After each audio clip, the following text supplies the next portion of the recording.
Bonjour Sandrine Rousseau. Bonjour. Merci d'être avec nous ce matin sur France Info. Canal 16, on commence par cette polémique avec ces milliers de préservatifs jugés non conformes et vendus en France, qui sont susceptibles d'entraîner des grossesses non désirées ou des infections sexuellement transmissibles selon la répression des fraudes et le ministère de la Santé.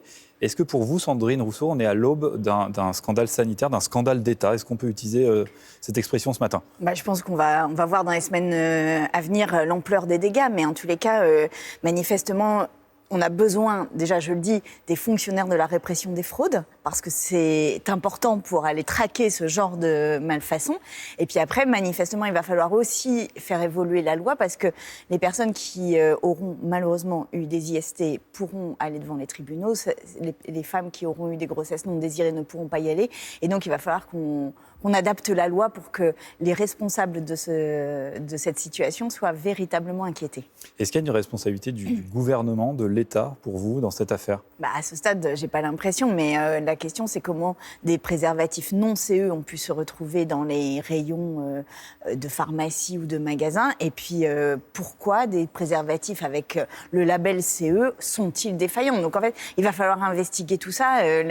L'Assemblée nationale pourra peut-être ouvrir une enquête là-dessus. Nous, notre quota est déjà fait, mais si d'autres groupes veulent s'en emparer, je participerai avec plaisir à une commission d'enquête. On va parler de votre rentrée politique, celle des écologistes, votre parti, ce week-end à Grenoble, encore jusqu'à ce soir. Il y a deux lignes en interne chez vous. On va rentrer clairement dans le vif du sujet. Une ligne plutôt, on va dire, incarnée par Yannick Jadot, qui prône visiblement un rapprochement plutôt des socialistes et peut-être de leur candidat Raphaël Glucksmann. Et puis plutôt votre ligne à vous, qui prône davantage, en tout cas, un rapprochement vers les Insoumis, vers Jean-Luc Mélenchon. Qu'est-ce que vous avez envie de dire ce matin, à la fois à votre parti et peut-être aussi à vos électeurs écologistes ? Est-ce que là, l'objectif, ça y est, c'est de dire rassemblons-nous et essayons finalement d'avoir un candidat unique, c'est-à-dire qu'on se range derrière Jean-Luc Mélenchon. Est-ce que c'est ça que veulent faire les écologistes ou pas ? Non, mais moi, ce que je voudrais, ce que j'ai dit aux journées d'été à toutes les personnes que j'ai croisées là-bas, c'est il nous faut absolument un vote. C'est-à-dire qu'il y a une promesse quand on rentre chez les écologistes, c'est qu'il y ait une démocratie et que les décisions soient prises de manière collective. Aujourd'hui, et depuis des mois maintenant, un vote interne. Et depuis des mois maintenant, on évite ce vote. Et donc, il va falloir prendre une décision. Alors évidemment, la décision, elle pourra plaire ou ne pas plaire. Il y aura évidemment des gens qui seront un choix qui sera majoritaire et un autre qui sera minoritaire. Et dans ces cas, tout le monde prendra ses responsabilités, mais au moins, ce sera un choix collectif. Et j'en appelle aussi à ce que ça soit pas un choix collectif dans des mois, que ça soit un choix collectif maintenant. Parce qu'en fait, là, on est à... 2027 est une élection extrêmement importante. Le Rassemblement national peut gagner. On a besoin de rentrer en campagne. On a besoin de soutenir le camp que l'on va soutenir dans les prochains mois. Et donc, faire campagne, c'est être sûr que nous allions vers une alliance voilà. Moi, je prône l'alliance vers LFI. Je la prône sur une base programmatique, mais je ne voudrais pas qu'on passe des mois et des semaines de discussion. Je veux juste qu'on discute de 3, 4, 5, 10 points qui sont très importants. Et puis surtout qu'on crée une dynamique, qu'on crée une espèce d'effet boule de neige. Et donc, on a besoin pour cela de savoir tôt le choix du parti. Et en fait, j'en appelle vraiment à la direction, à Marine Tondelier en premier, mais aussi à toute la direction, de dire arrêtez de tergiverser, arrêtez d'hésiter. Maintenant, il faut y aller. Donc, on est à la rentrée, on a 8 mois pour faire campagne, il faut y aller à fond. Vous ne croyez pas en la candidature de Marine Tondelier ? Pourtant, vous avez une candidate, vous, les écologistes. Non, mais aujourd'hui, elle n'est pas crédible, cette candidature ? Elle a fait campagne. Aujourd'hui, on a besoin d'avoir un espoir que la gauche gagne face au Rassemblement national. La candidature de Marine Tondelier, manifestement, ne décolle pas dans les sondages et on ne peut pas rajouter des candidatures à gauche. Donc, en fait, maintenant, il faut prendre un choix. Moi, ce ne sera pas mon choix de soutenir une candidature autonome. Il y a des gens dans notre parti qui veulent maintenir une candidature autonome. Ce ne sera pas mon choix à moi. Mais qu'on le tranche et que la démocratie aura au moins cet effet-là, que la décision qui sera prise sera légitime. Qu'on ne le tranche pas entre quelques cadres, qu'on le tranche avec les militants et militantes. Et je suis très sereine sur le résultat de ce vote. Donc vous êtes très clair ce matin, votre candidat, en fait, vous appelez à ce que votre candidat et le candidat des écologistes soit Jean-Luc Mélenchon. Non, j'appelle à ce qu'il y ait un processus de rapprochement avec une alliance, etc.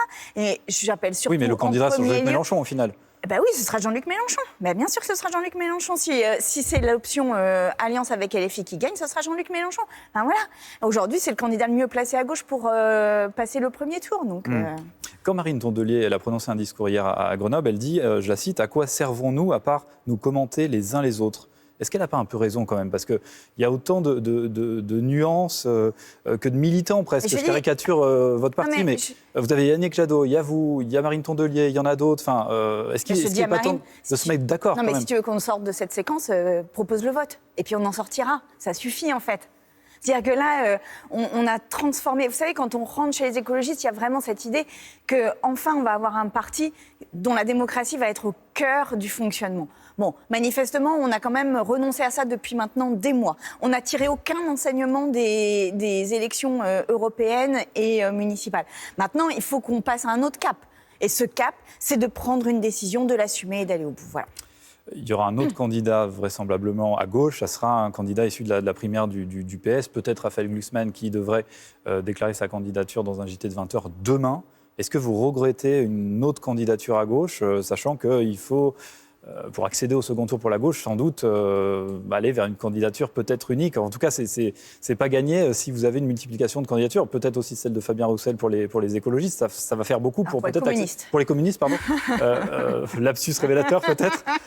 Mais en tout cas, ça fait beaucoup de candidatures peut-être, même si vous arrivez à faire une union, vous les écologistes, derrière Jean-Luc Mélenchon, mais ça fait peut-être au moins 3 candidatures à gauche. Comment vous accédez au second tour? Moi, j'ai toujours prôné une union de toute la gauche. Maintenant, prenons acte qu'il y a une partie de la gauche qui ne veut pas s'allier avec l'autre partie de la gauche. Moi, je pense que, contrairement aux Insoumis, je pense qu'il y a une partie du Parti socialiste qui est restée ancrée à gauche et qu'on doit essayer d'aller récupérer dans le cadre d'une alliance.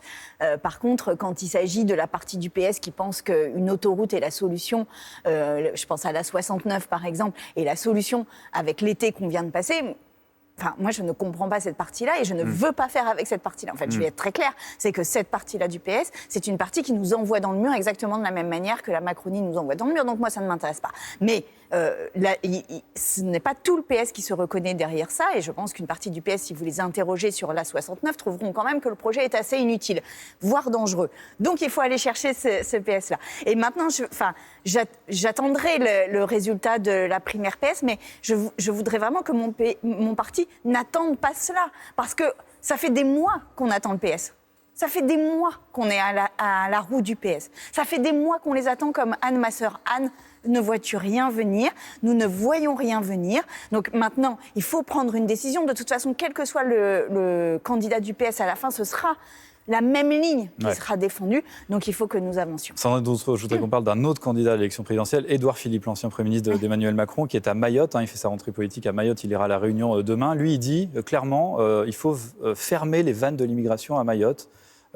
Plus de droit d'asile là-bas, c'est terminé. Qu'est-ce que vous pensez? C'est quoi votre réaction par rapport à cette annonce? Je pense qu'Édouard Philippe connaît très mal le territoire parce que Mayotte est une île enclavée et au milieu des Comores et que donc, évidemment, que les gens prendront des pirogues et arriveront. Enfin, je veux dire, c'est impossible, on va pas mettre des barbelés dans la mer. Mais on fait quoi contre cette immigration massive et illégale à Mayotte? Je pense que Mayotte, on se trompe complètement sur la gestion de la situation à Mayotte. C'est-à-dire qu'au contraire, il faut fluidifier, il faut permettre que des Comoriens puissent venir bénéficier par exemple, de soins le temps de leur maladie, puis repartir. En fait, alors je sais que ça va susciter encore des remarques pas possibles, mais en fait, à un moment donné, il faut prendre acte de l'échec complet de la politique migratoire à Mayotte. Mais ce que je crains au-delà de ça, c'est que Édouard Philippe aille chercher un électorat et passe sa campagne à aller chercher un électorat d'extrême droite. Et quand on me dit... surfe sur il chasse sur les terres du RN, absolument. Et quand on me dit que Édouard Philippe serait le recours pour battre le Rassemblement national, j'alerte tout le monde en disant, regardez, la première prise de parole de sa campagne, c'est d'aller parler d'immigration sur le territoire de Mayotte. Qui est un vrai sujet quand même là-bas. Oui, mais évidemment, mais il y a aussi un sujet de pauvreté d'une manière générale, il y a un sujet de service public, il y a un sujet d'accès à l'eau. En fait, Mayotte est un territoire oublié et désespéré de la République. Donc il faut absolument qu'on mette des politiques publiques en place pour faire en sorte que la vie des gens de Mayotte s'améliore. Mais vraiment, Édouard Philippe, parce que je sais qu'il y a une tentative de vote utile à gauche d'Édouard Philippe. Je dis juste à tous ceux et à toutes celles qui sont tentés par ça, écoutez Édouard Philippe et je pense qu'on en reparle. Un mot rapide sur cet été hors norme qu'on a vécu, canicule à répétition, sécheresse historique et ces méga-feux, bien sûr, notamment du côté de la Gironde et du Var. Est-ce que vous souhaitez, vous comme les Insoumis, la mise en place d'une commission d'enquête parlementaire sur les incendies ? Est-ce que vous considérez, ce sont leurs termes, que le gouvernement n'a pas dit la vérité sur les incendies ? Mais manifestement, ils ne l'ont pas dit. C'est Mediapart qui a sorti l'information. Et derrière, il y a quand même eu des erreurs manifestes avec la commande de Canadair qui n'est jamais arrivée, la base qui devait être en Gironde et qui ne s'est jamais matérialisée. Donc en fait, il y a une question de politique publique. Il y a eu aussi le doublement du budget de la sécurité civile. Oui, très bien. Manifestement, il y a quand même eu un échec. On a eu un méga feu qu'on n'a pas réussi à arrêter pendant des semaines et des semaines. Enfin, maintenant, il faut prendre le réchauffement climatique pour ce que c'est. C'est un phénomène dangereux pour nous et nous avons à nous y atteler, à nous y affronter au-delà des Canadair dans toutes nos politiques publiques. Rendez-vous au budget pour en reparler. Merci Sandrine Rousseau.